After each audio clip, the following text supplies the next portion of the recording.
and welcome back to But What If I Soar? I am one of your hosts, Dominique Flint, owner of Free to Be Counseling Services. And I am Deveron Flint, Social MacGyver. So welcome back. It has been a minute, but we are here and we'll start off by giving a bit of an update on how we are doing. Before we jump into that, make sure you like, share, and subscribe to the podcast. You can get the podcast on YouTube or anywhere else you listen to podcasts. So don't forget to do that. And so I will start by asking Deveron, how have things been for you and what's been going on for you in the last few weeks? So the last few weeks, I have been very busy with work and getting the kids ready for back to school. And my niece is going off to college. Woo, woo. So been, ordering all the fun dorm stuff and, trying to get her clothes together, figure out what she's going to take, what she's going to stay, leave at the house. So yeah, I've been very busy with that. We got to go to Maryland and celebrate my cousin's daughter's birthday. So that was fun. Yeah. We did the weekend there, and then just been being able to enjoy seeing my niece do all of her milestones and, trying to keep her growing. She's now eating puree food. So that's fun. Yeah. She loves to blow raspberries while you are feeding her. Yeah, that's always fun. Carrots stain everything. Yeah. And that seems to be her favorite, carrots and sweet potatoes. Oh, good. Yeah, she just started mangoes 2 days ago, and she really likes that. Why you like all the orange stuff? Like, why? Right. Why do you seem to like that? The stuff that stains everything. But right. She really does like that. And the next thing I'm going to try her on is bananas and avocados. So we're going to see how she likes that. But so far, knock on wood, she hasn't tried anything that she's like, ugh, this is not good. So we'll keep on trying new things and new experiences and get ready for the holidays. What about you? Everything's been going pretty good the last few weeks. I would say my work schedule has been picking up a little bit, which is nice. I recently added another client to the private practice, which is good.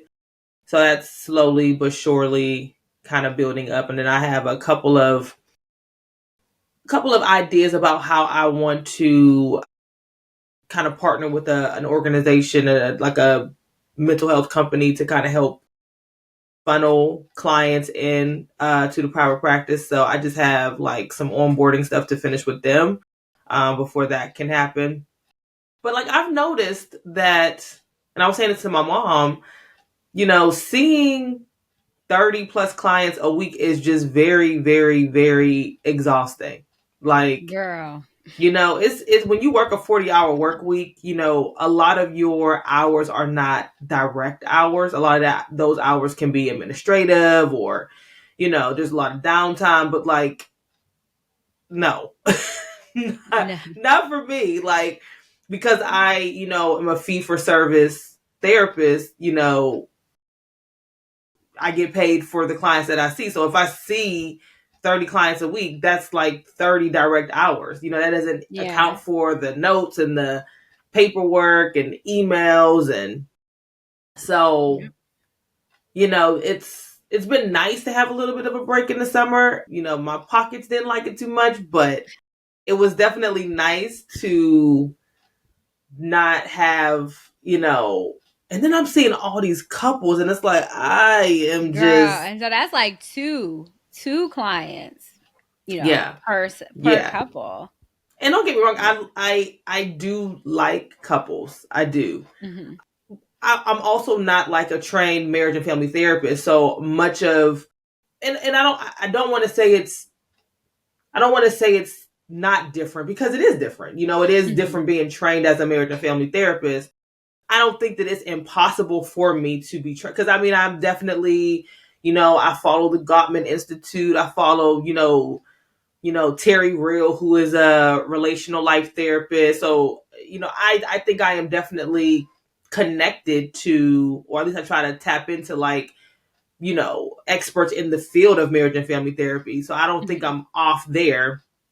I'm reading this really good book now called Secure Love, which is all about secure attachment and, couples. And so, like, I do think that I'm tapped in, but it's a lot. It's a lot with couples. Like, it's a lot. I think more so because when I sit in on, like, the case consultations with the couples, with, the couples case consultation, I've noticed that, like, where you may be a little bit more open to working with individual their clients who are struggling, with couples, it's like, hey, these things are happening, and, like, there's no way for us to move forward unless this is changes. Like, you don't really have a Mhm. lot of wiggle room to, like, provide, like, that leniency that you might Yeah. be inclined to give an individual, like with a couple, because it's such a system. It's like it's a lot different in that respect. And I'm looking back on, like, a couple of couples, and I'm like, yeah, I might have let that go a little too far. Like, I should have maybe I nipped that in the bud a little bit.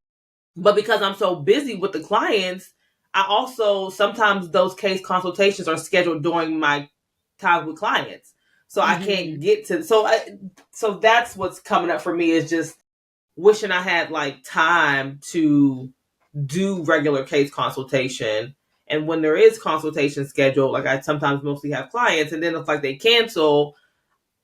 Do I go to case consultation, or do I, like, get paperwork done, or do I, like, Yeah. take a minute? Like, it's just kind of, The that part is balance. is hard. Yeah, that part is tough. But I do still like it so far.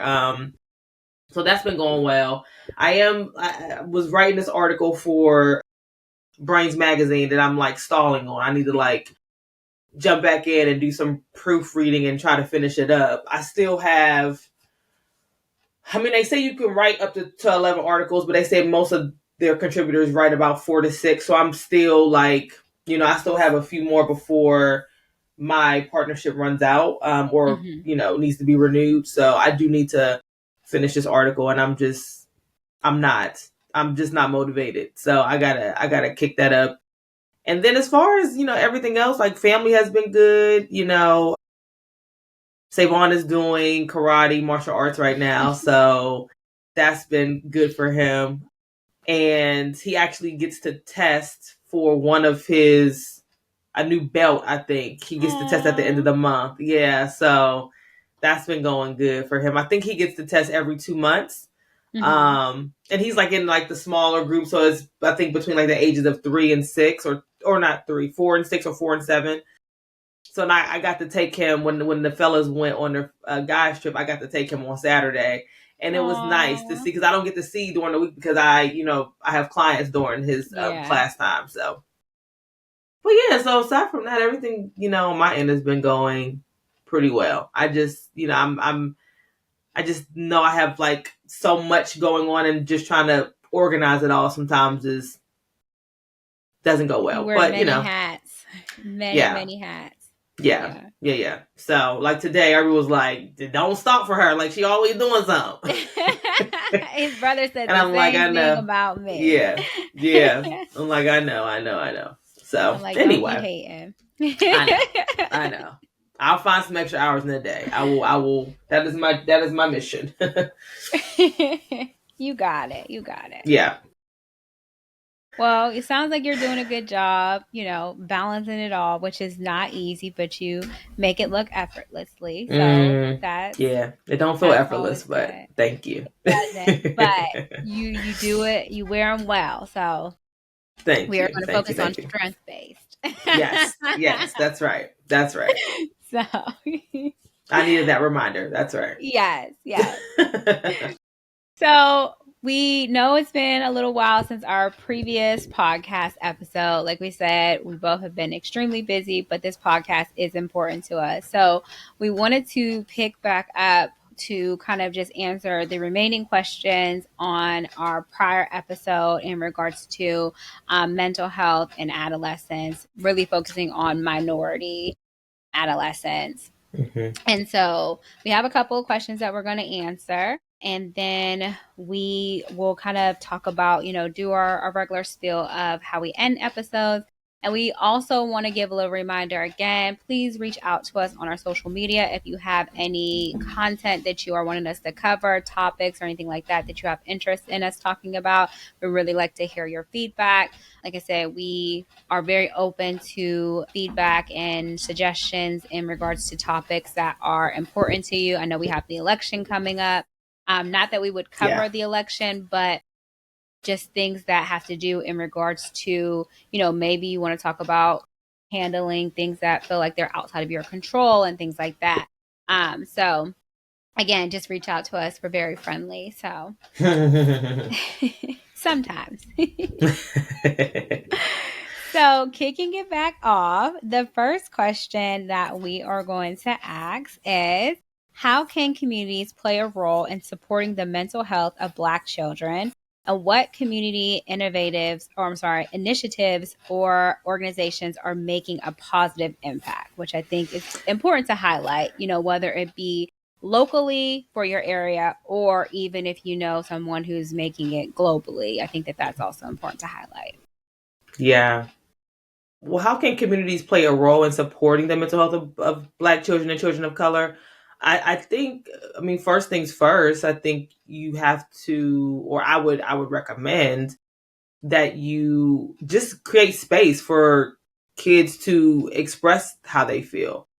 And I know that sometimes can be tough. Like if, again, I think we I guess what I often notice when it comes to like, helping, communities helping to support kids through mental health is if it's not in like a cookie cutter way, if it doesn't look a certain way, then I think sometimes we have a hard time with it. And I think that mental health is not like mental illness, right? Mental health doesn't necessarily have to be like there's a diagnosis of a disorder, right? That Mm-hmm. sometimes helping your kid manage their mental health is helping them when they are tired and frustrated and overwhelmed and like they're starting a new school and they're scared. Like that's what, like, when in my mind, that's what I look at when I think of helping kids manage their mental health. Mm-hmm. It's not necessarily always attached to a diagnosis. Sometimes it's just merely, you know, helping your kid through a tough emotional outburst, and truly the way that communities can help support their kids who are struggling with mental health is by supporting yourself through it too, because I think it's also important to recognize that, I mean, I have this conversation with my mom and some of the adults who helped raise me and who were instrumental in my life, obviously are, I don't want to say obviously, but a lot of our kind of ideas about kids is different. And I think many of the adults who helped raise us, they didn't have space to acknowledge that they were sad and overwhelmed or frustrated, or they just were tired and wanted to rest. They had a bad day at school. Like they didn't get, like, they were just like, just get over it. You don't get to like acknowledge that, and you just got to get over it, and I think there's like a fine line between, because I think part of helping kids and our communities helping kids manage that is, you know creating a space for an acknowledgement of how they feel and their emotional mental health, and also saying, what's the solution, right? We get that you feel this way, let's acknowledge it, but let's also be solution focused. Let's kind of figure out and maybe that solution is you just go in your room for 5 minutes and you calm down, or maybe that's you, let's color, let's draw, let's journal, let's just chill, let's go outside for a walk. Like there's But I think sometimes for adults in our communities, that extra step is not afforded to kids because it wasn't afforded to them, right? It was Mm-hmm. just like, you just got to keep it moving, like, and if we do that, if we create those kind of environments for kids, are we making them soft, right? Are we like, are we didn't grow up like that and we just had to keep it, Yeah. and so there is almost this like judgment for adults now in our generation who, first of all, we don't always get it right. Like, we're human too. We gonna snap out. We gonna spaz out. We're gonna have those moments too. We have those moments too. But I think there are also many of us who also know that like that way didn't serve us, so we don't want to project that either. But I think that there's this judgment sometimes of like, well, you're making your kids soft because you want to give them a hug when they just, threw a one of their toys. And it's like, but why can't I like, why do I have to lead with like everything that the kids do is not like an opportunity to teach them a lesson. Yeah. Sometimes it's just an opportunity to like show that they have support, show that they have someone who can help them manage their emotions in a positive way. So I think that's part of what our communities have to do. I think we have to be willing to provide our kids with a level of emotional, social and emotional learning that we did not get. You know what I Yeah. mean? And that they did not get. And as far as what community initiatives or organizations are making a positive impact, I don't know specifically. If I think about where I live in my particular community, I don't know specifically, but well, I take that back. I know that there are some schools in the Pittsburgh area who actually are kind of utilizing the school setting to teach social and emotional learning, which I think is really important. I don't know if it was Penn Hill School District or if it's Willen Hills. One of those school districts. They have this a guy I went to college with. I saw he posted on his Facebook about being a part of an initiative that is teaching social and emotional learning in one of those schools. I can't remember which one. And so I know that that is happening. And again, he's like from the community, right? So like those kids are going to buy into it. That's the other thing is like kids, if you are seemingly like cool and like not even, but if they know they trust you, if kids trust you, they will trust whatever you're selling. You know what I Yeah. mean? So I think that's the other piece of it too, is if you are able to sell emotional, social and emotional learning, I think kids will also buy into it. But I don't know any like specifics. I mean, I obviously know that they are present. And then maybe that's some of the work that I need to do is just, trying to figure out, what's happening at the local level. But yeah, so those would be some of the things that I would say, that's one area that, our community can show support to, mental health for Black children. Anything you would add to that, or anything that you think about that? So, a couple of things. I think one of the things that you pointed out that was really important to highlight is you said not everything has to be a lesson, right? And I think one of the things that you said, like when your kid, throws a toy and give them a hug, that is a lesson too, though, right? Like that Yeah. is showing that even when we are not acting, our normal selves, we are Mm-hmm. acting, maybe showing parts of ourselves that need a little bit more growth, a little bit more love, a little bit more nurturing, right? Yeah. That too is parts that we can love, right? And that when Yes. we identify it as a problem, we can heal it, right? um Mm. and so like I think like that is teaching your kids a lesson, because there's going to be times where as a parent we're not always going to hit the mark, like you said, we're not perfect. And so I Right. think being able to model that of acceptance of, you know what, some days I'm going to be great and you're going to think I'm the best mom ever, and then some days, I might, not get it right, and I still want you to think I'm the best mom ever. Like, in my Mm-hmm. good, my bad, my times I need to grow a little bit more, because we're really winging this, right? Like, we can read all the Mm-hmm. books and have all the input and things like that, but at the end of the day, there's going to be certain situations that arise that can be triggering for us, or we don't live in a bubble, and so we may not react the way that we want to, right? And so I think Yeah. giving people grace is definitely a great lesson. I also like that you talked about this concept of us kind of being more in tune with our kids, and the idea that we're making them weak, right? And I Mm-hmm. think, when we talk about mental health, and one of the things I like to kind of like reframe mental health is mental well-being, right? Yeah. and think of it in a way of it's a full body experience. You know, we talk about our health and want to make sure that we're eating well, we're moving and things like that. But the same thing we want to do is for our mental well-being is we want to make Yeah. sure that we are trying to, you know, identify emotional regulations and, you know, being able to control ourselves in any type of environment. I tell the kids all the time, like, no one should have control over you, right?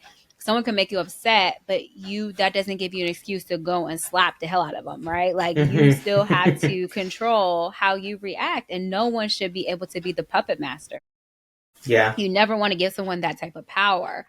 And so, you know, it's also something that I have tried to practice, you know, because at the end of the day, even though we're both therapists, people still irk the hell out of us. Like, people for still get on sure. our nerves. For Um, sure. we can't react the way that we typically might want to, but you know, it's still situations, and I think like being very honest about that is important. Yeah. And one of the things that I constantly hear feedback from older generations is, oh, now everyone has anxiety, now everyone has Hmm. depression. And I'm like, well, let's be honest. Depression and anxiety have been around for They have. generations. You guys, for the most part, were not given the space to acknowledge your feelings, right? And so Right. oftentimes what happened is you pushed it down, you pushed it down. You weren't given the space to address how you feel. And saying that you're anxious in the moment doesn't mean that you have anxiety that is just at a height level that you can't function, right? That's, we're Right. talking about different levels. um Hmm. just because you're anxious a little bit of the time doesn't mean that you have a diagnosis of anxiety. Just like if you go through something traumatic doesn't mean that you then have the diagnosis of having PTSD. PTSD. Right.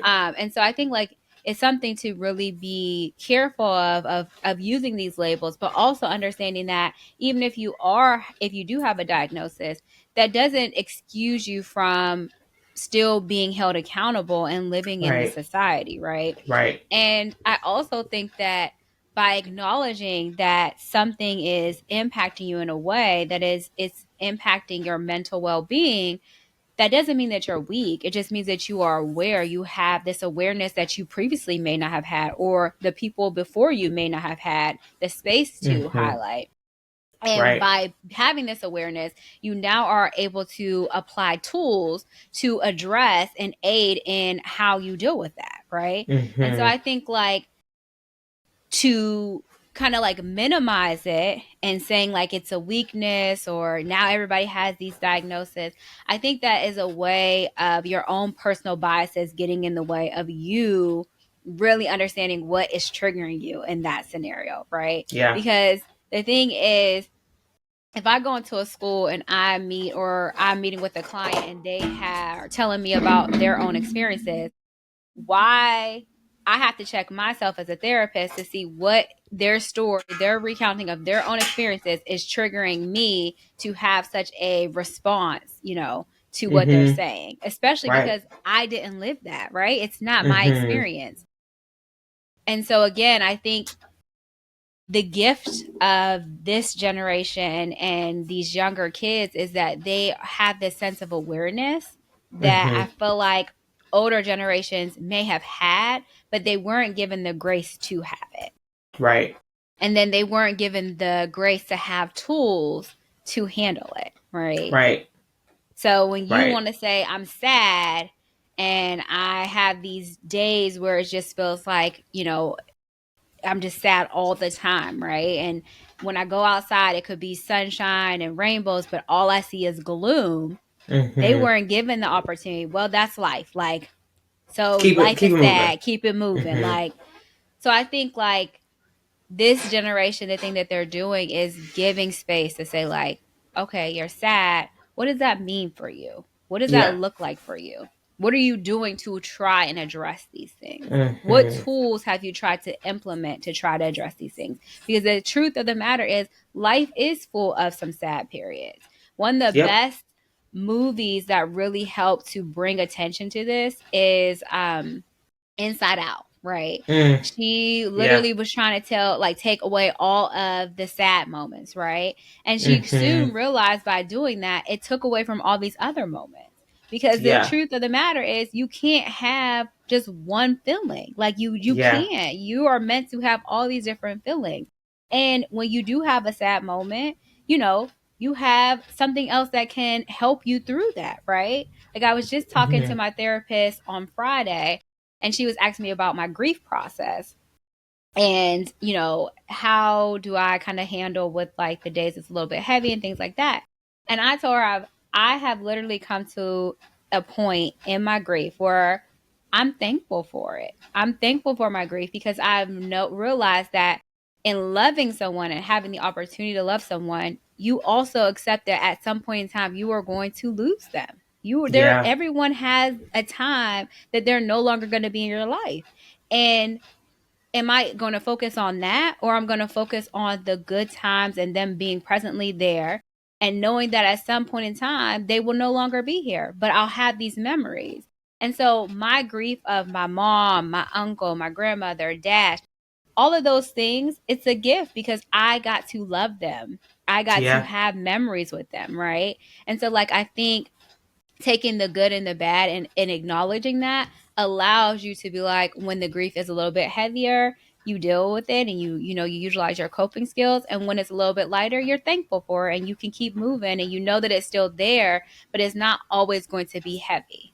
And so like I Hmm. think that that's something that we can teach our kids. And I think the older generation and communities, the way that they can assist with that is giving space to have all these different feelings, giving space to acknowledge that some days they're going to be great and they're going to get it right, and some days they're not. But we as adults don't get it right.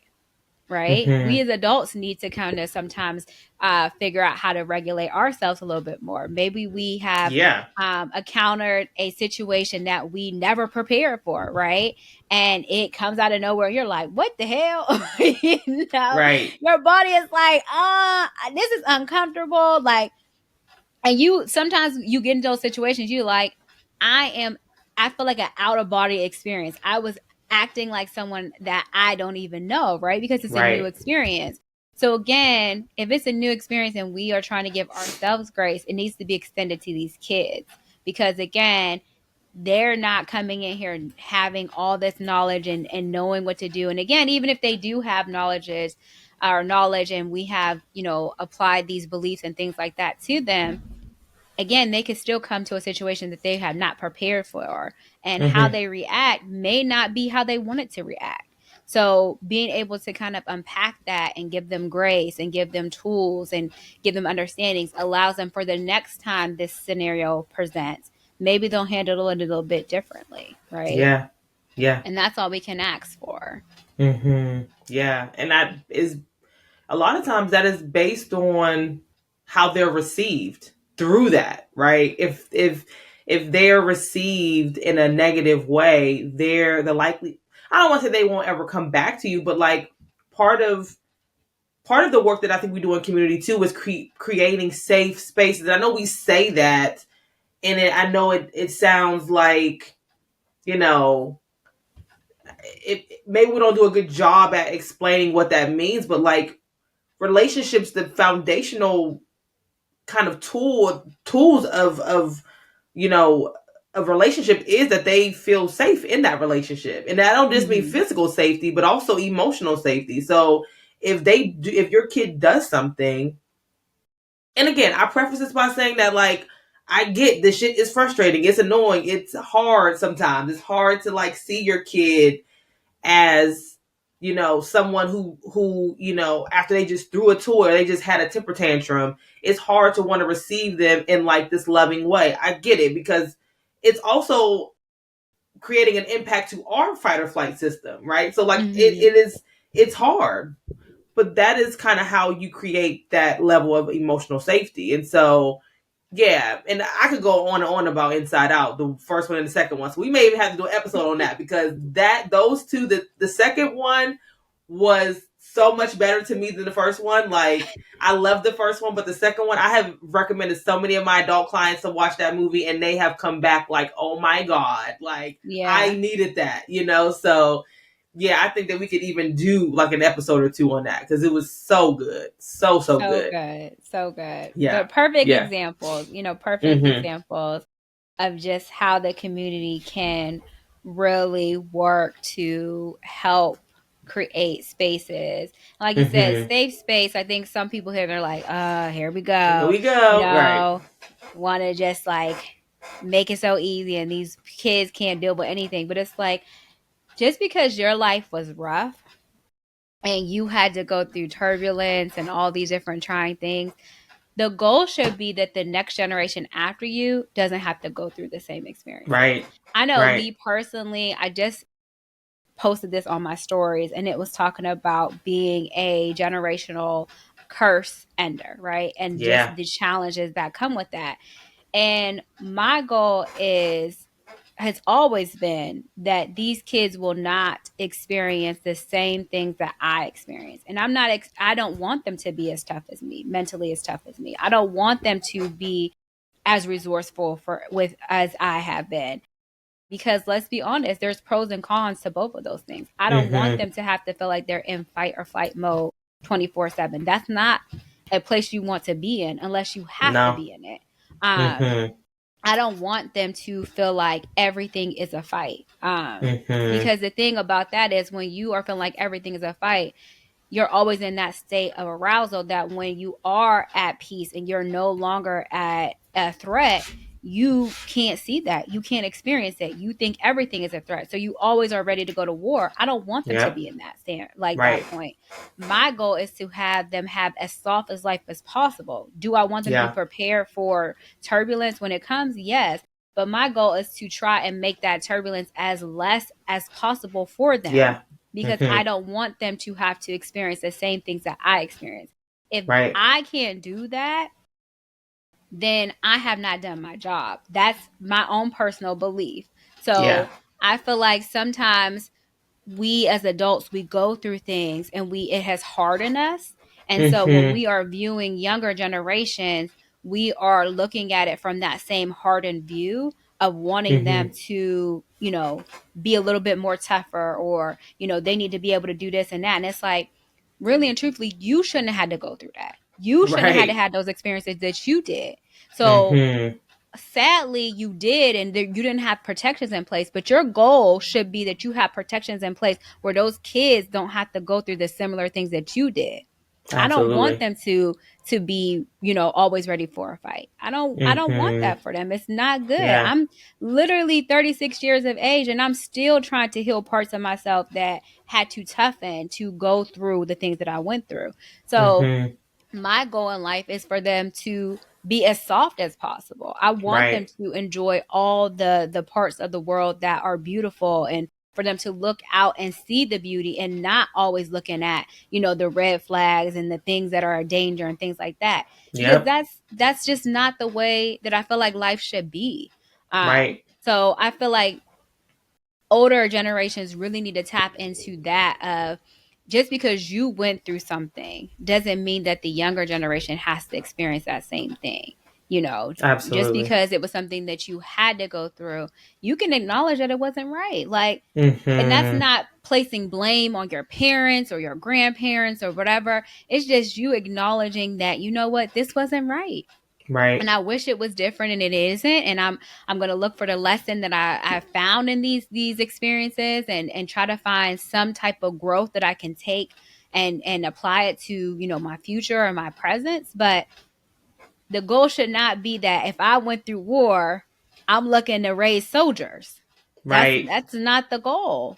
It's not Right. the goal. Mm-hmm. I want them to be as soft as possible. I don't want them to Mm-hmm. be out here fighting and things like that. Like, that's not my goal.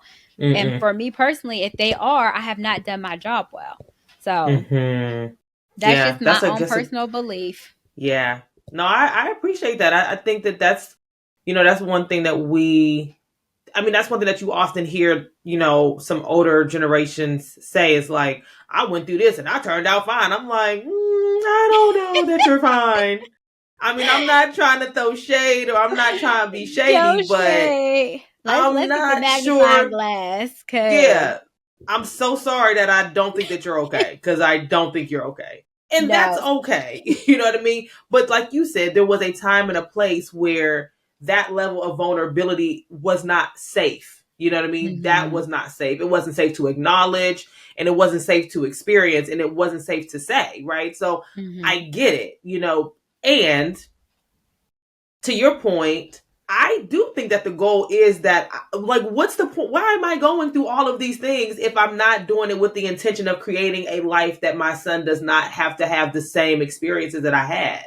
Like, what is all this for then? Yeah. Why am I, Yeah. going to work and doing, like, why am I doing all these? I mean, I'm obviously doing it for myself because I deserve it too.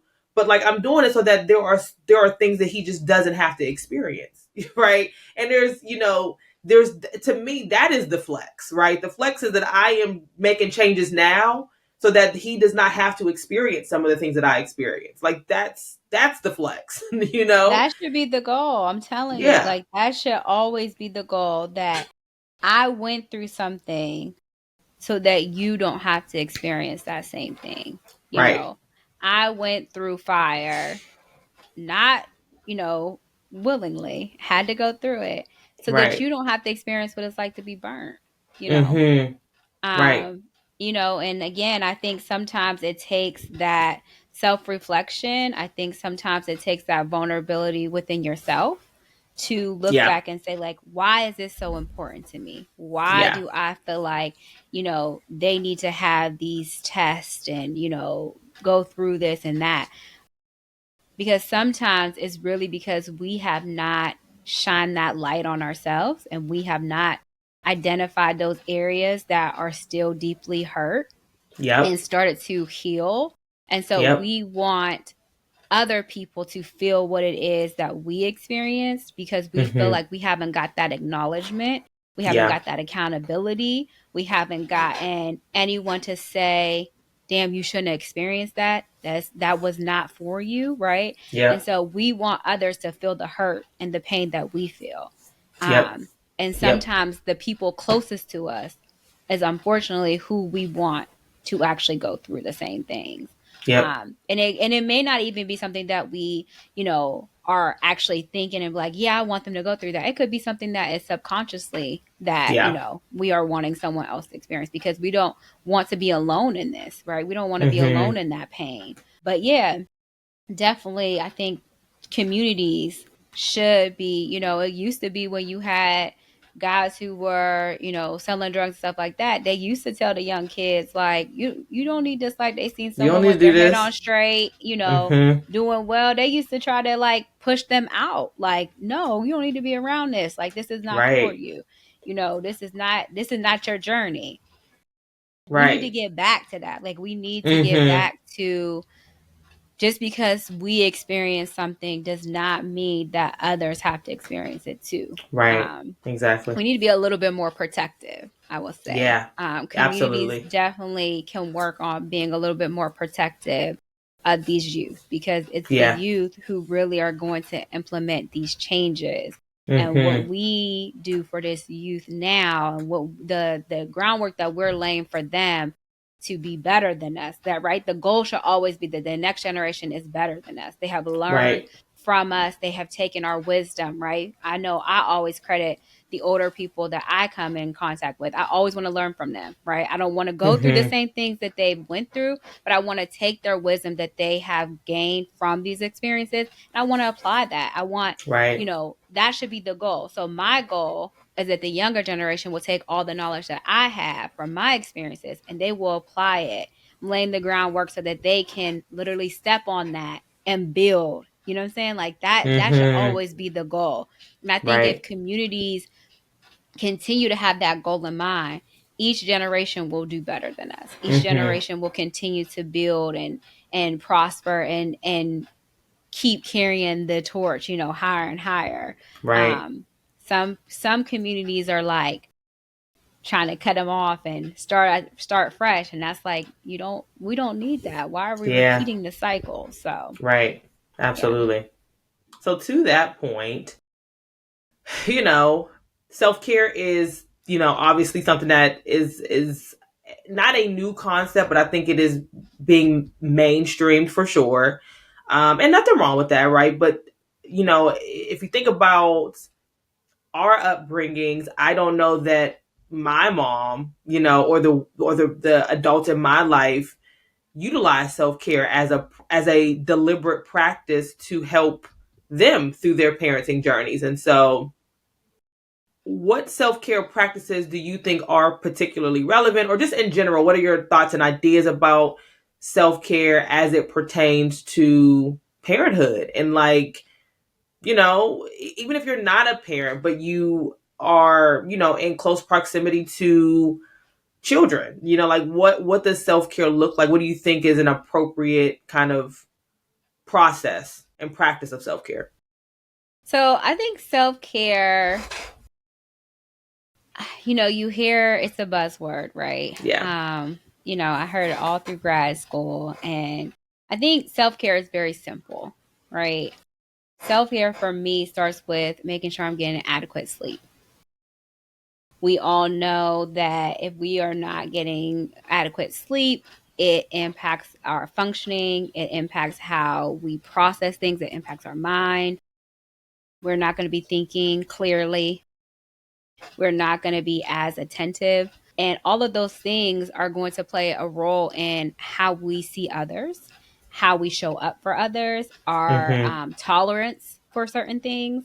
And so I think, again, focusing on adequate sleep is very important. I know for sure with the kids in my household and my husband, if I am sleepy, I'm grumpy. I'm grouchy. Same thing for my Mm-hmm. husband. If he is sleepy, he's grumpy. He's grouchy.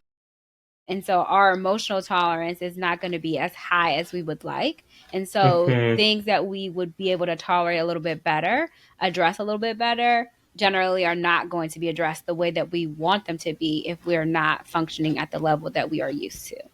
Yeah. So emotional, making sure that you're getting adequate sleep, making sure that you are eating well. And that doesn't mean that you have to be eating, steak and lobster every night. It means that you are eating where you are refilling your body, right? Yeah. Mm-hmm. When I used to work inpatient care, acute inpatient care, I was not fueling my body very well. I was going to work early in the morning and I wasn't getting off till like late at night. And it was to the point where my clients would literally try to sneak their lunch back to my office because they would tell that I had not stopped to even grab something to eat. And again, that impacts you in different ways. I suffer from migraines, and so if I'm not eating, if I'm not having some type of water or some type of liquid, I will start getting migraines. And once I get an actual migraine, I cannot function. Like, I get It's the like a worst. haze. I literally can get so bad and so painful that I will actually vomit. Like, it is really, really bad. And I have to literally turn off all the lights and sit in darkness. Like, Mm-hmm. and obviously, if I'm doing that, I can't parent anyone. Mm-hmm. I can't do any work. Like, I can't, it's, everything shuts down, right? Yeah. So making sure that you are eating well, that you are refilling your body, and that would be proper sleep, making sure that you're eating, making sure that you have some type of movement. Again, some type of movement doesn't mean that you have to go to the gym and work out for several hours a day. It could literally Right. mean that, my Apple Watch tells me to stand. Like, I think it's like stand every couple of minutes, right? It's just like if you know that you are busy, taking a moment to get up, stand up, walk around, go outside if you can, get a little bit of vitamin D, all of Mm-hmm. those things are going to help me manage myself, but also be able to parent and have the tolerance level to deal with kids and just their ups and downs and deal with meeting them at the best place I can, right? So I Yeah. feel like that's self care. Other things for self care is also knowing when I am in a vulnerable place or I am noticing that my emotional tolerance is not as high as I like and stepping away. Yep. And again, I do Mm-hmm. understand that that is also a privilege Yeah. because I do have a partner who is able to step in when I do need to take a moment. And, I definitely realized this last week and when my spouse was at his guy's trip and I had all the kids, there was times where I was like, My tolerance level was low, right? Like, girl, trying to deal with an infant, dealing with the two boys and them bickering, and also trying to like get them ready and get one kid ready. She vomits and then having to, it was a lot. And then we had Yeah. the dog. So it was a lot. I had to take some deep breaths. I had to take some Mhm. moments, my cousin tells me sometimes she has to take a mommy minute, go in the bathroom, maybe shed a tear or two. Yep. Um, so I do understand that it's a privilege when you're able to do that, because especially if you are a single caregiver, sometimes you're not able to do those escapes. But trying Right. to make time for yourself, where if you are noticing that you need to take a moment, whether it be when they're napping, some type of moment for yourself. I think that's also self care, not solely putting all your focus on the kiddo. Because Yep. again, if you're not functioning and you're not attending to your needs, you're not good for anyone else, right? I always Right. bring it back to the airlines. When you're on the airplane and they tell you when this mask drops down, it doesn't matter if you are with a bunch of kids, you're with your sick parents, whatever. Put your mask on first, and then you can assist those Mhm. around you, right? Yep. Because the reality is, the situation is, if I don't put my mask on first and get some breaths in and attend to my needs, I'm not going to be able to save or help those around me. I'm not going to be Exactly. any good, right? And then the Mhm. other thing that we don't talk about is, not only am I not going to be good to help them, I'm also putting them at risk, because now they're going to see me in this state and they're going to feel like they need to save me. So, where they Mhm. might have been practicing self care first and attending to their needs, they may sacrifice their own needs to help me, right? Yeah. And so now Mhm. I'm teaching them that they can put themselves on the shelf to attend to those around them, right? Mhm. And you can't pour from an empty cup. So Right. I have to practice and show them that you have to refill your cup before you can pour into others. And so self Mhm. care for me is to make sure that I am modeling these behaviors and these actions that I want to instill in them. And so I'm constantly telling them, you can't pour from an empty cup, making sure that you are focused on yourself, having a little bit, parenting is a balance of selfishness and selflessness, right? Mhm. You can't give all to your kids. You You can. can't. You Yeah. You can't. can. You'll lose yourself. You'll lose yourself. And then what happens when you lose yourself? There's a sense of regret. There's a sense of resentment. You are starting, sometimes you see parents where they're trying to live vicariously through their child when their child is not doing the things that they want them to do. Now you're upset. You don't, this is not the person that you raised them to be. There's all these different things when really and truthfully, this person has been their own person since they were born. Mhm. So when we accept that and we acknowledge that, we can then take a step back and realize like some things are not about us. Right. So I would say Mhm. like self care is really just like you got to go down to the basics. The basics. It's not about, I joke around, I tell self care to the kids, I say self care for me is my morning coffee, right? Mhm. For me, it is very basic like that, because guess what? If I don't have my morning coffee, I get a migraine. If I get a migraine, I'm not functioning at the level that I need to be functioning at. I'm no good for Mhm. anybody. So Right. again, you have to take it down to the basic. Now, you hear people say self-care is getting my nails done, getting my hair done. That's not really self-care. For you, it can be doing things that you enjoy that bring you joy, right? But really, I Mhm. think you have to take it down to the very basics of helping you refill your battery, Yeah. helping you refill your cup so that you are able to continue and pour into others. And who Mhm. is the most important people to pour that you want to pour into? It's your kids.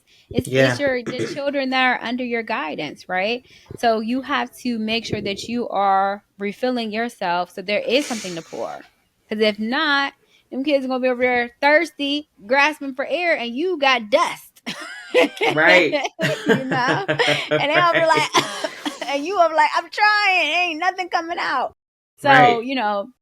I just think going down to the very basics of just making sure that you're doing things to refill your cup allows you to pour into the kiddos and be the best parent that you can be, Yep. which is what we should be striving for daily. And are we going to be the best version of ourselves every day? Hell no.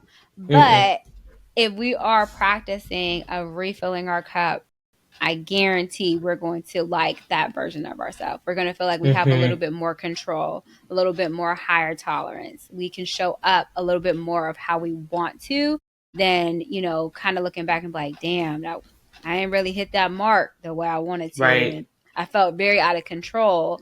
And you really and truthfully, you don't want that to be a common theme for yourself. At least I Right. know I don't. So, what Mm-hmm. about you? What Yeah. would you say? I agree with getting back to the basics, but I talk to clients a lot about very similarly, like getting your hair done, getting your nails done, pedicure, spas. Those can be self care. Those can absolutely be self care. However, I think if that is the way we envision self care, there are going to be tons of people who feel like they do not have any access to self care. If that's the Mm-hmm. case, right? And so, how do you take it down to when I describe it? I tell clients it is a deliberate and practical attempt to engage in a restorative process of putting back into yourself what the day has taken. The day I is going to love take that. whatever it's going to take, I right? love that. I The day is love going that. to take what, kids waking up late, no homework done, you forgot your lunches. Like, the day is going to take whatever it's going to take. And if you are not actively pouring back into yourself what the day has taken, you are going to be asked out. Mm-hmm. It's just that simple. Yep. So I tell clients it could be watching something funny at the end of the day. It could be going for a walk on your lunch. It could be taking a step away from your desk and going and taking a couple deep breaths. It could be drinking 64 ounces of water a day. You know what I mean? It could be meal prepping for the week. Like, these are things that you can do that are not the spa and not getting your nails. Like, it doesn't have to be those things. It can be practical things that if you do will help to restore your emotional wellness, right? So that could be, I mean, it could literally be anything that if you do will almost immediately change your mood. It will change the way you're functioning in the day, right? So that's always how I look at it. So I try to journal. I go to the gym a few times a week. I meal prep during the week, so I don't have to worry about my lunch. I can just pop it in the microwave, and there's one less thing I got to worry about. I read. Like, reading is important for me for self care. Trying to a balance of that, and like trying to watch TV that I enjoy, like that's self-care, right? Like Mm-hmm. communicating with my spouse, spending time with myself, like these are things that are self-care. And again, it is challenging for parents, moms in particular. Now, I'm not saying that dads don't have this, but there is something about the way that women and mothers are socialized in this country, right? And in the United States, and I'm sure it's a global practice, but specifically in the United States, women and mothers are particularly conditioned and socialized to not think of themselves after they Mm-hmm. have kids. They are socialized to think that, like, any attempt of taking care of yourself it's like this zero sum game, right? That the more you Mom pour into guilt. yourself, yeah, mom guilt, but this zero sum game of, like, the more you pour into yourself, the less you're taking something away from your kid when you do that. Yep.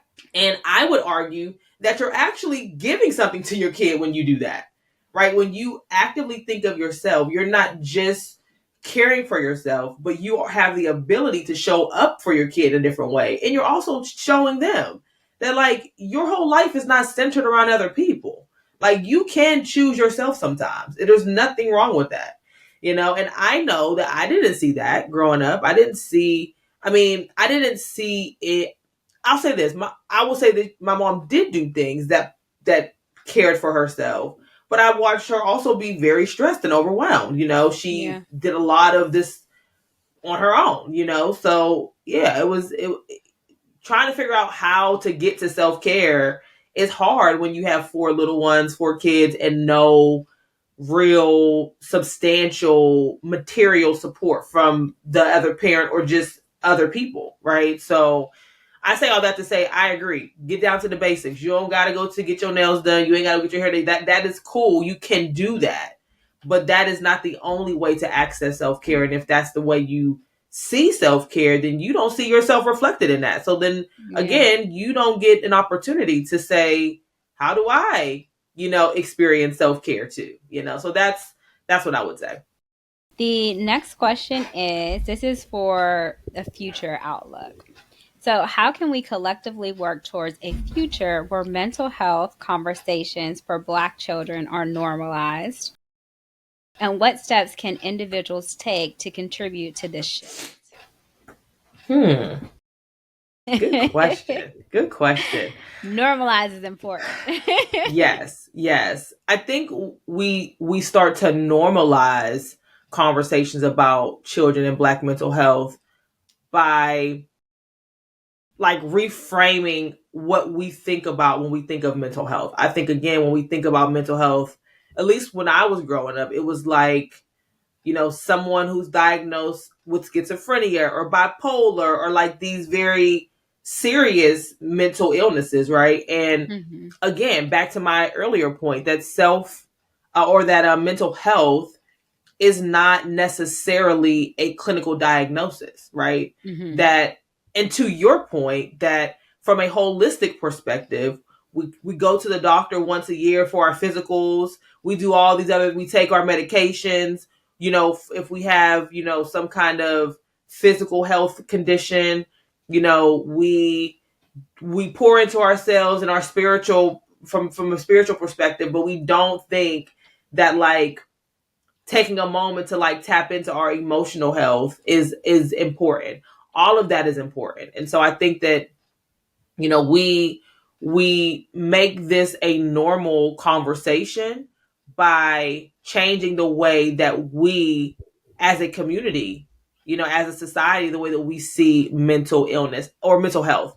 And I think we also I think here's the other thing. I think that what people struggle with is I think that they struggle with this idea that acknowledging someone's mental health struggle is somehow excusing their behavior. And I think we have to also, when we're talking to young people, we have to also be willing to say, you being frustrated by being bullied at school does not make it okay to come home and bully your little brother. Like that is not Hmm. okay, right? I can acknowledge that what's happening to you is not okay, but what you're doing to your little brother is not okay either, right? So like how do we part of that normalization, is acknowledging that what's happening to you is not okay, and how do we create resiliency, helping you, manage your daily experiences when you are going through hardship, right? Hardship is a normal experience. As much as we want to shield our kids, as much as we want to live a life that creates less moments for that, we know that like they're still going to experience hardship. That is just part of life. And I don't think Hmm. that you're saying you don't want that. I think you're saying, how can I make sure that there's less and less of that? Because we understand what that does to the body, and Yeah. our central nervous system is on full blast. And that's a recipe for, seeing every experience as a threat. We don't want our kids to have that experience. So I think you normalize it by changing the way we see mental health, right? That we acknowledge. And maybe that takes and again, I know people don't want to hear this, but maybe that takes the adults saying, let me actually like know what I'm talking about before I say that this is like a bad thing. Cause so many of us That make part. make comments and make judgments, and about things they have no kind of concept of, right? And Hmm. maybe that could also lessen some of the challenge and create normalization by saying, okay, I actually did some reading on this. I actually talked to like I listened to some experts who, could talk about mental health, and like here's what they said. And this is totally in contradiction to what I thought. So now I can go into this conversation with like, new information, factual, credible information, in fact, right? Yeah. And have a better conversation with young people about this concept of, mental health, right? And Yeah. so I think that is, that is one way to do it. And I think, what are some steps that we can take as individuals to contribute to that shift? I think sometimes there's a level of skepticism that people have around this conversation about mental health, and that, again, that, kids shouldn't get to do X, Y, and Z, and it's not okay to be disrespect. And it's just like, we have to also be willing to shift our perspective on, like, separating the behavior from the kid. I think sometimes when we say things like that kid is bad, I used to say it too when I was younger, but Hmm. like, as I've gotten older, I realized that it's just not good. It's just not appropriate framing for a kid's behavior. And don't get me wrong, I say it sometimes too. It's still in me, but like, on an intellectual level, I know that, like, if you do not separate the behavior from the kid, you are also going to be creating this complex for this kid as well. And it also is similar to, like, saying kids are good, right? Like, Yeah. I know what complex that created for me. Being told that, oh, you're not you never gave me any issues. Like, that also can create this, like, perfectionism complex as well. So, like, Hmm. it goes both ways. And Yeah. I just think that we have to also be willing to, separate the behavior from the kid. And just sometimes we have a hard time as adults just not holding on to, like, the frustration that our kids can create when they're going through maybe a mental health issue, and they're tired or overwhelmed or frustrated, or they're just going through a developmental period. Like, I think sometimes just having that understanding that, like, at certain ages, your kid is actually going through something biological that they really don't have any control over, right? And so, Yeah. how do you navigate those experiences in a way that doesn't absolve them of the behavior that they're engaging in, but also, like, kind of helps them through it?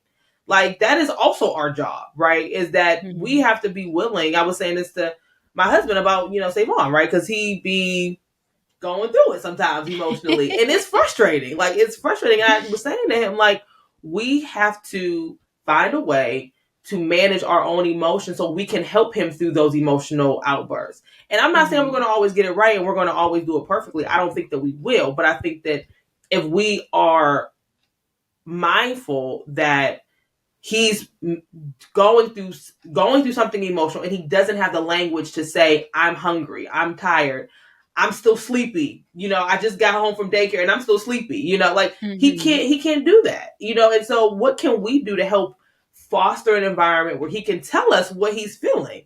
you know Yeah. so I think that's some of it. I think that some of it is that, and this is unfortunate, I know a lot of adults are not going to want to hear this, but, like, I think we have to also be willing to, like, change our own deep rooted perspectives that we had when we were growing up. Like, that Yeah. kids had to be seen and not heard, that kids don't get to express themselves. Like, we have to be willing to say, okay, that was not a great message. And I don't Yeah. want to, like, recycle that into this experience.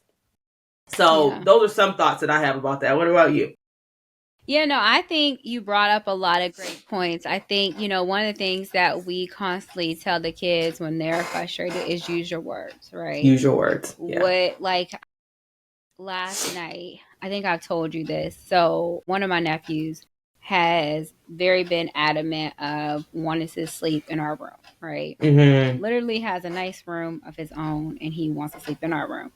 And I'm a little bit more lenient. My husband's like, why? So last night he was like, all right, y'all sleeping in your room tonight. And of course my nephew was like, no, I'm not gonna get good sleep and I'm gonna be grumpy in the morning. And so he's like, well, tell me why you want to sleep in our room, right? And so my nephew was like, just because I just want to sleep in it. And so my husband was like, that's not a reason. Like, that's not a reason. And since you don't want to give a reason, you're going to sleep in your room, right? And so it was a little bit back and forth, whatever. And then he told him to go downstairs and get his blankets and stuff. And then finally, when it was time to start to go to bed, he was like, "Oh, I really don't want to, I really want to sleep in your room." And he was like, "You never told me why." And he was like, "Yes, I did." He's like, "No, you didn't. You just said because." He's like, "That's like if you asked me a reason of doing something, and I just said, well, just because. Like, I haven't given you anything, right?" So then he was like, "Well, I don't like sleeping alone." And I've never had to sleep alone. I used to always sleep with, Nana and things like that. And so then when my husband heard that, he was like, "All right, you can sleep in there now, but when it's time to go back to school, you are going to sleep, in your room or whatever." But he had given him multiple opportunities to vocalize like what Yeah. was going on for him, right? Right. And then when he finally was vulnerable and said what it was, he wasn't met with rejection. He wasn't met with, "Well, I don't care, you're still going to sleep in your room." It was, "Okay, now you gave me a reason, now you explained your feelings, and now we can talk about a plan," right? So I Yeah. think like that is just what we can do, is give opportunities of letting kids have space to talk it through, and Yeah. and saying use your words, and giving them opportunities of what it's like to use their words. um Mm-hmm. and that's so important. And also acknowledging like what's coming up for us, but Yeah. also what's coming up for them. Mm-hmm. um I think it's important to give them opportunities for that. I think it's important to, like you said, parents have to kind of check themselves and look into Mm-hmm. themselves of like, why is it, these notions that you grew up with, you can admit if they were problematic. Like, go Right. back and think about how you felt when certain things were said to you, Yep. by your parents or your caregivers. How did it make you feel emotionally? Mm-hmm. And even if you feel like you quote unquote made it out okay, can you really look back and say that there was nothing that you would want to change or to make better, to improve? Right.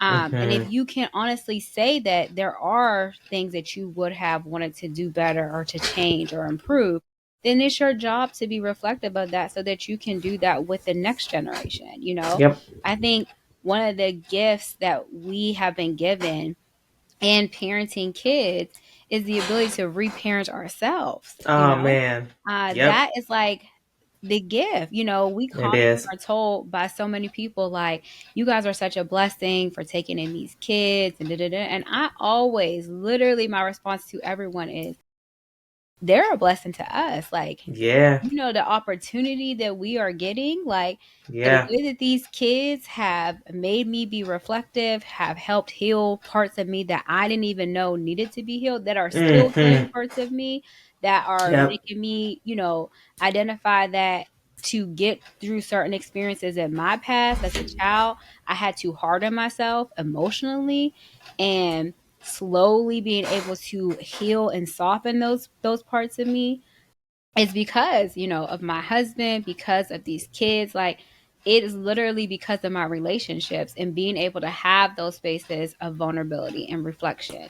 And so, like, Yep. I feel like that is something that we as a community can do, we as individuals can do, is just being reflective and admitting when something, again, going back to when you were told, "Do as I say and not as I do," how that made you feel.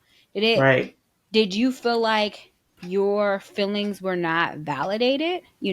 How did that make you feel when your feelings wasn't validated? Did it get the issue out of there? Did it change?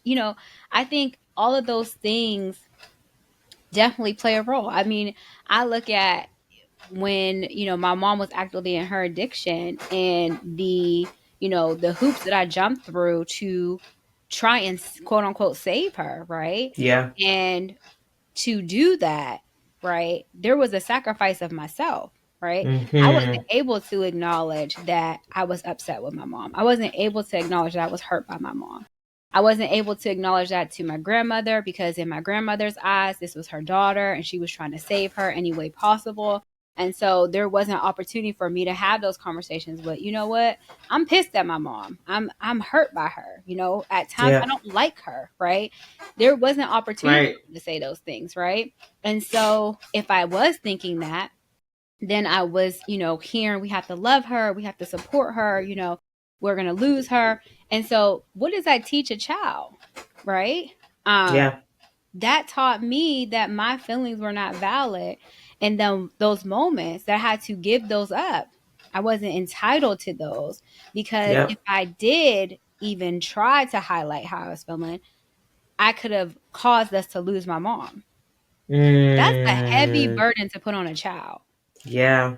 And that also teaches you for future experiences, right? When you are in a situation that doesn't feel good for you, that doesn't meet your needs, that Yeah. you then have that voice in the back of your head of, well, you don't matter in this situation. You're Yeah. not allowed to speak about how this is impacting you. And so Mm-hmm. again, it taught me that certain situations I just had to bear it, Yep. had to And push it abandon. down. Yeah, push it down and just it was what it was, you know. Yep. So again, I think like you said, I think we have to really go back and check what we have been taught, our own experiences, and being truly reflective of that, of how we truly felt, right? Not that we made it through and we have this badge of honor that we Yep. just run it through, but really go back to like that innocent young child, the inner child in all of us. Go back and really have a conversation with them and Mm-hmm. think about what those experiences, how they really impacted that person, Yeah. and then how you then want to go about dealing with and interacting with these kids.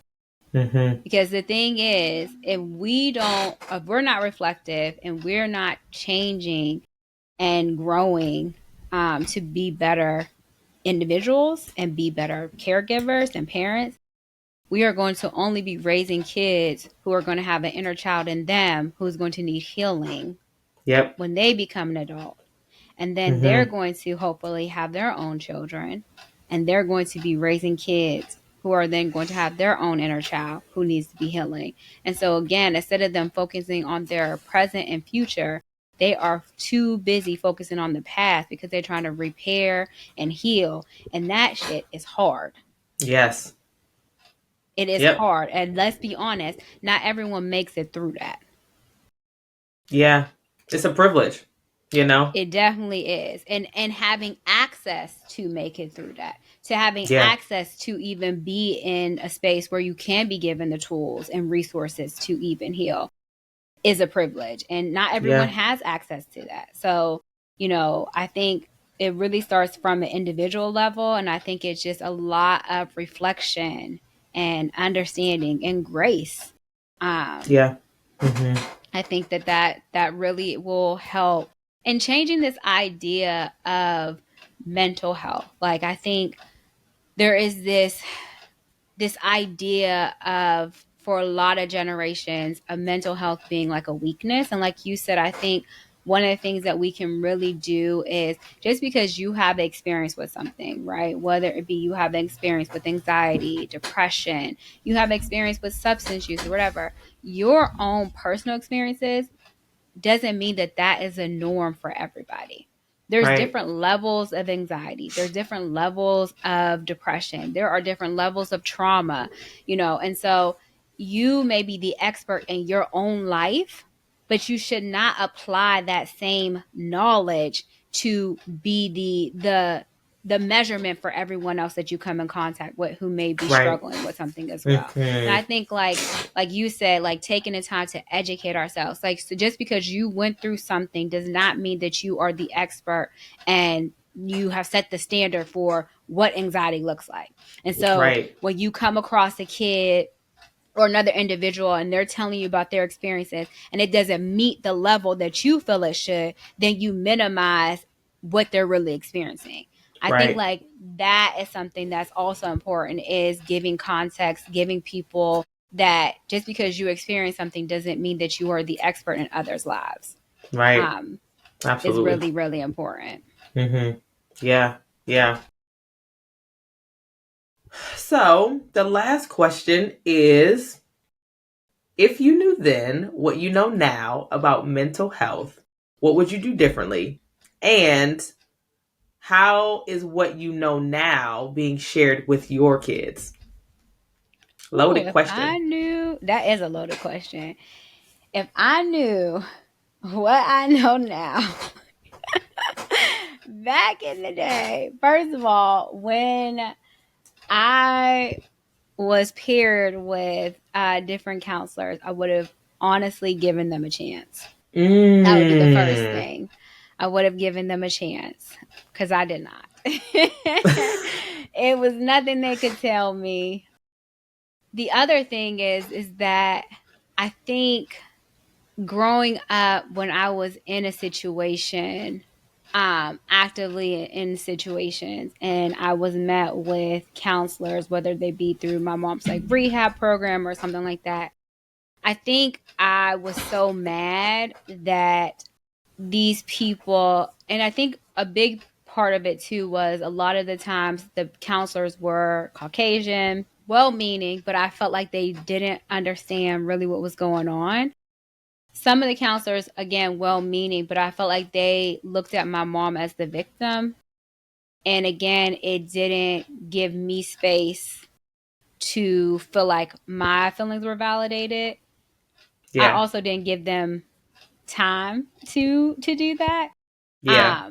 But I think, I think allowing the opportunity to be vulnerable was something that I didn't want. Yeah. Um, and so I fought tooth and nail, and I always felt like I had to put up this facade of being okay. Mm-hmm. Because the reality for me was I could talk about my problems, but it wasn't going to change my situation. Ah. So I didn't give space for anything to change because in my eyes we could talk for an hour and then I was going right back to my mom disappearing, no food in the house or whatever. And so you're talking to me about my feelings, but I don't have time for my feelings. And not only that, Mm. my feelings were messy.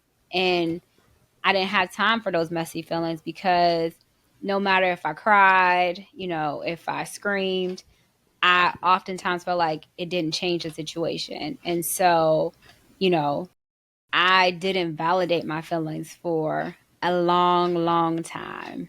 And I also was very protective of my vulnerable feelings because I felt like vulnerability was a weakness. So Mm. I now know that is not healthy. Yeah. That is not healthy. We have feelings, and feelings actually help us get through those moments, right? And Yeah. acknowledging them doesn't mean that it's going to change the current situation you're in, but it can help give you tools to help you get through that. And whether you can't Yeah. get through it physically in that moment, right? Emotionally, I could have utilized some of those skills so that I could have came out a little bit better and not had to do so much work. So that definitely was a big lesson of, you know, sometimes we are given resources and they may not look the way we want them to look, or maybe we're looking for a life jacket or a lifesaver and to pull us out of a situation. And the reality is that counseling and therapy and all of those different things are not where it says you have this and you no longer will have any type of turbulence or challenges. It's really just to help you get to the most beneficial place that you can mentally so that you can function within whatever life throws at you. Um, Yeah. and be able to come out of that as whole as possible. So I would say like that, if I knew that back then, I would not have to have paid so many damn therapists, go through so much therapy. And, and not only that, I think not even just going through so much therapy, I think it would have helped my personal relationships. I think it would have helped me as an individual, not feeling Yeah. like I had to be so hardened and kind Mm-hmm. of keep everyone at bay because I felt like people were not safe. The closest people to me hurt me the most. So I felt like if I kept people at bay, that would help me to not feel hurt. And that's just not Yeah. true. We don't live on an island. Nope. And so I'm very, very honest with these kids. I tell them the good, the bad, and the ugly because I want them to know, one, I want them to know the hell that I went through, not because I want to wear it as a badge of honor and I want them to look at me in some type of manner. I want them to look at me and see the healing that I have done for myself.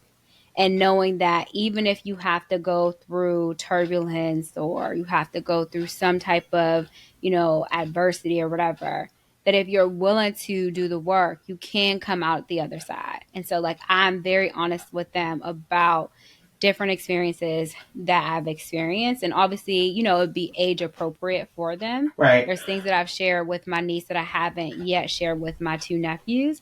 But I will continuously be honest with them because I want them to know that life is about work. Like, we all have different experiences. They have had experiences that God knows I wish they didn't. Right. I've definitely tried to protect them as much as possible. And unfortunately, I haven't been able to protect them as much as I would have liked in prior experiences. But I've been very honest that they too can do the work now, get connected to the resources, be pro therapy, be pro checking in with yourself and having that emotional intelligence and being vulnerable with yourself, that's not a bad thing. Letting people in is not a bad thing. You know, being cautious of other people, but also knowing that everyone's not out to hurt you. Hmm. I think having that honesty not only lets them be able to do the work and be a little bit more whole at their age than I was, but it also allows them to see, like, no matter what your experience is, if you're willing to do the work, you can get through it, and Yeah. I don't want to sugarcoat the work because we've said in, prior podcasts, trauma work is, look, Hard work. is not for the weak. Okay. It's Yeah. not It's for the hard weak. work. But I also want them, I think the other thing is I don't want to sugarcoat adversity because sometimes they'll hear people say, when we're out and about and someone who have known my story or somewhat of my story or know my mom, they will literally say, like, you're so strong and things like that. And I don't want them to think that that is something to aspire to be. Yeah. I don't want them to think that if they don't meet the standard that they think strength looks like, that they're weak, that they're less Yeah. than. I Yeah. want them to be very clear of what strength is and what my strength has cost me and what experiences I had to go through in order to have this quote unquote level of strength, right? Yeah. I want them to have that strength without having to go through the similar things that I went through, right? Because Right. I feel like as humans, we all have a lot of strength. Sometimes we Hmm. don't even know how to tap into it because we haven't been tested. But my goal is for them to know that emotionally for themselves without having to go through the tests that, Right. I personally have went through. So I'm very honest with them, very clear. They have read some of my stories that I wrote in the chapters that I wrote. Some of it, I don't let them read because it's a little bit, it's a little bit Hmm. too much for their age. But like my Yeah. nieces, I'm very honest with her. And when my nephews get a little bit older, I'll be very honest with them about, more stuff in my past. I feel like that honesty allows them to be reflective and allows Hmm. them to know, like, what's already in them without Hmm. them having to go through the stuff that I went through. But Right. yeah, girl, that was a loaded question. Yeah. Yeah. What about you? I was actually thinking while you were talking, I think if I knew then what I know now about mental health, I would have I would have been able to make so many more connections about what I was struggling with as a kid. I was, at the time, I didn't know that what I was experiencing was anxiety, right? a lot of overthinking, a lot of fear. Like I mean, I was just such a scary ass kid. Like I just was always scary, just always, and I didn't. And in lots of ways, I mean, that can sound like a judgment. And I think, I think I probably did judge that. That I was, as I got older, I I wish that I wasn't, so anxious, but I didn't know that like what I was experiencing was anxiety. I didn't Yeah. know that, you know, the overthinking that I was doing and the perfectionism and all of that stuff was so wrapped up in the earlier years of my life where I experienced, you know, trauma that kind of morphed and manifested into this like hypervigilance, this fear, this avoidance, this anxiety. Like I didn't know, and I think for a lot of people who have these experiences, sometimes having language and having understanding for what you're experiencing, it does create like some lightness to you, and it creates this like, oh, so I'm like not crazy, like I'm Yeah. having these experiences because I went through XYZ, and I never got therapy, Yeah. like for Yeah. all of these experiences I never was able to. And not even that I didn't get therapy, but like there was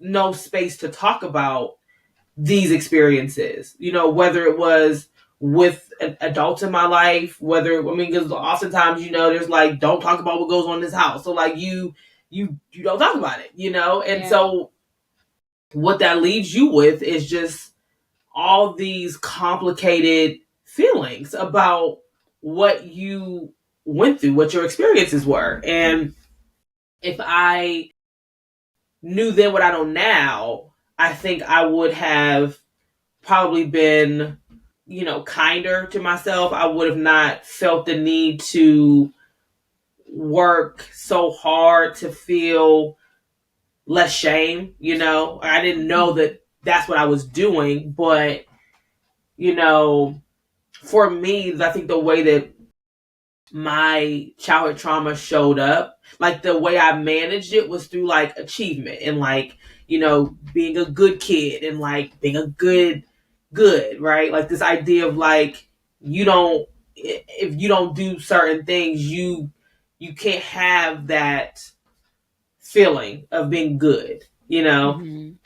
and I think that if I would have known that, like, and it's the things that I tell my clients all the time, right? Like, you are worthy of whatever, you are deserving of whatever just for merely existing. Like, that Hmm. concept was not there. Like, that concept was not one that I attached to. I thought that, and it's so interesting because, for like the first, when I experienced this my sexual trauma, I was 9 or 10. I didn't talk about that situation in like a therapeutic setting. So I was like 27 years old. And I don't remember even Wow. talking about it like Yeah.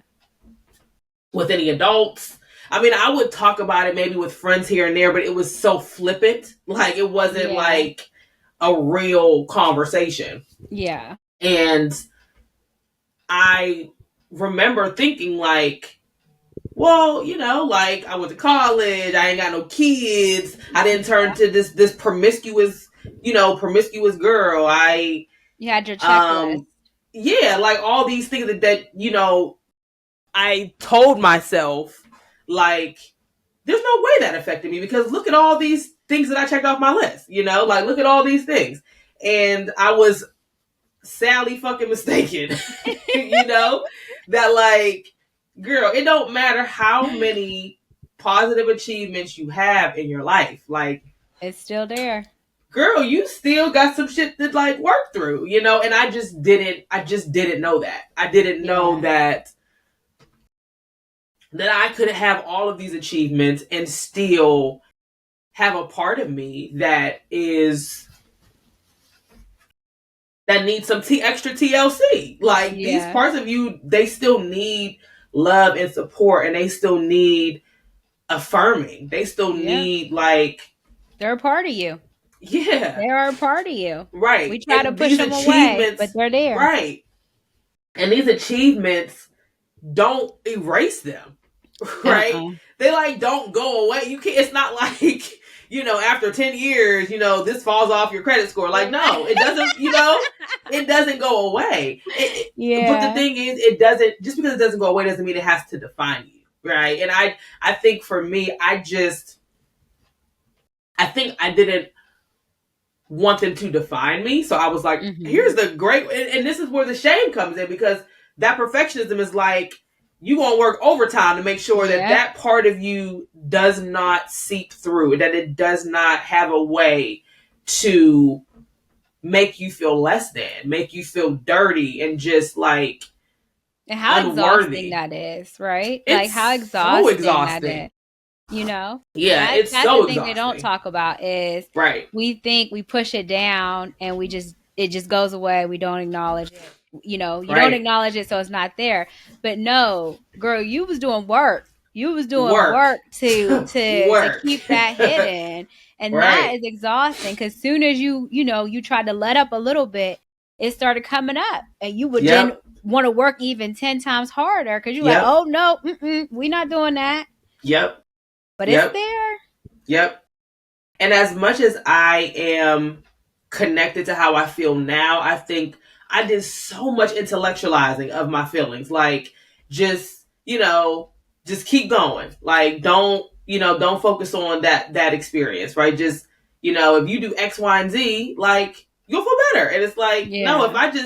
if I knew that, like, allowing myself to feel rejection and feel shame and feel fear and Mhm. feel like sorrow. Like if I knew that part of the work was just giving my feelings space and not like rejecting them, because that is truly an act of avoidance. When you intellectualize, you are also avoiding like your Yeah. feelings. You're avoiding that experience. And I didn't know that. So if I would have known that, like, I could give my feelings space and I don't have to be afraid of them, I don't have to be worried that I'm not going to be able to like make it through these emotions, that I could just give these feelings space, right? And the more space you give them, the more you know how to tolerate them, right? The avoidance doesn't give you an opportunity to tolerate like the discomfort of them. And Yeah. so those would be some of the things. And I think how this is showing up in my parenting is like, and again, I don't like the temper tantrums, but like if he does not learn how to feel those feelings, if he can't tolerate them, he can't cope. Like he Very has to be true. able to feel them, because he will not know how to cope with them. So as much as it tears up my nervous system, as much as it's like, if he don't sit down somewhere, like, what is he doing? As much as it is such it's a trigger to me, actually. It Mhm. truly does trigger me. I feel like obviously there are times when like I get it wrong and I'm like, we got to figure this out, you got to keep moving. But then there are Mhm. other times when I'm like, what do you need? What's going Yeah. on? Do you need a moment to yourself? Like, and sometimes I don't even say nothing, I just let him do it, because Yeah. sometimes the resistance to let them do it makes it worse. You know It what I mean? does. Like Yeah. just let him do what he gonna do, because he gonna be over it and then he'll be fine. You know? Exactly. And Let them just so have it. yeah, just let him have it. And so I think with the anxiety part, my husband is so good at like trying to expose Savon to things that he's afraid of. I'm not the best person to do that, because I still am like, you know, there's certain things that I'm still trying to work through as far as things that I'm scared of. But Mhm. my husband doesn't have that. He's really good about like exposing him to the things that he gets frustrated about, or things that he gets nervous about or scared about. And so I think that's what else, I think I'm doing is like, I didn't get the opportunity to like put a name to what I'm experiencing, but I also didn't get an opportunity to put solutions and coping skills to what I experienced. So Mhm. part of anxiety is exposure. You got to expose yourself to the things that you are afraid of. Part of Yeah. anxiety is, you know, or part of managing anxiety is like getting out of your head and doing something mindful, right? So like these are the things that I think we're trying to incorporate in our parenting journey. And I think the other thing is just, you know, talking about feelings early on. Like my son can tell you he's angry, he's sad, he's happy. He can tell you I that, love that. and he knows what those things are.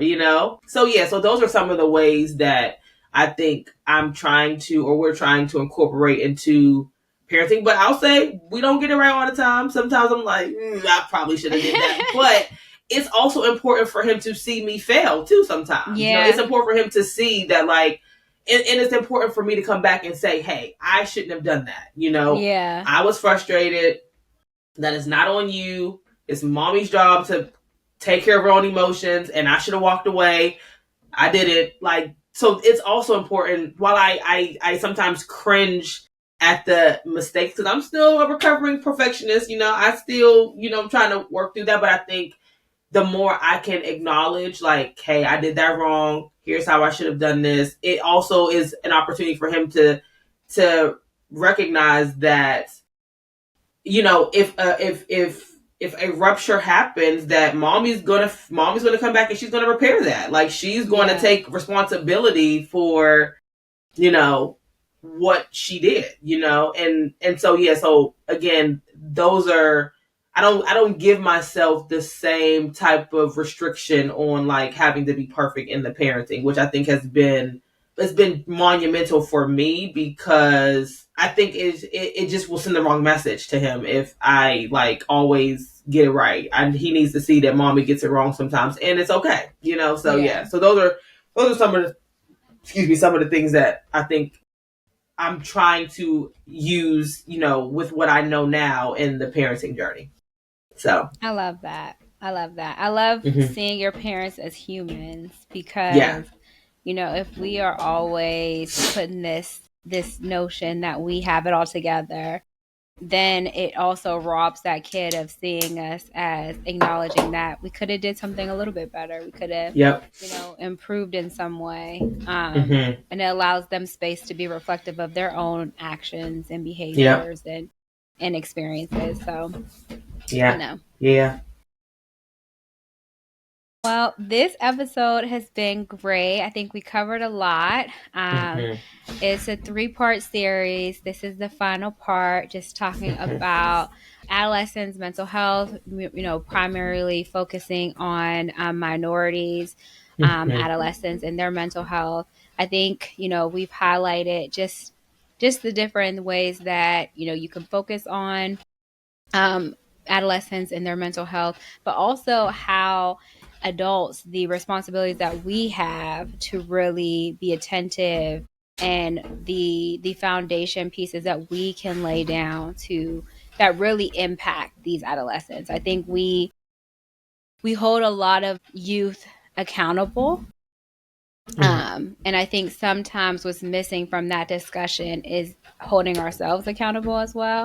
And that doesn't yep, take away from the accountability that the youth have, because again, they still need to be held accountable. But I think sometimes we have to be reflective of what role we have played, hmm, and their experiences, and how maybe making some tweaks could really have changed the outcome of that. So yeah, hopefully you're able to listen to, the three different series episodes and kind of do your own reflection.